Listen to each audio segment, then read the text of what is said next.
Kalyani. Welcome to Devasena SL creations. నేను మీకు ఈరోజు వేమన పద్యం చెప్తాను, వినండి.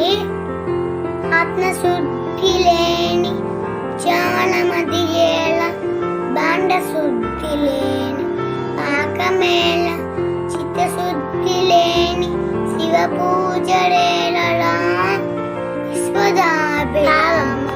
ఆత్మను పరిశుభ్రం చేయకుండా అందులో ఎంత రుచికరమైన వంట వండినా అది వ్యర్థమే.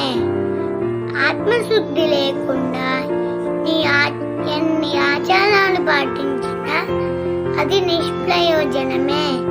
అట్లే చిత్తశుద్ధి లేకుండా శివ పూజ చేసినా అది నిరర్థకమే.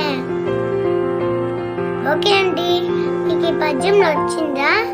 లైక్ చేయండి, షేర్ చేయండి, సబ్స్క్రైబ్ చేయండి. తెలుగు పద్యాన్ని అందరూ నేర్చుకోండి. Bye, thanks.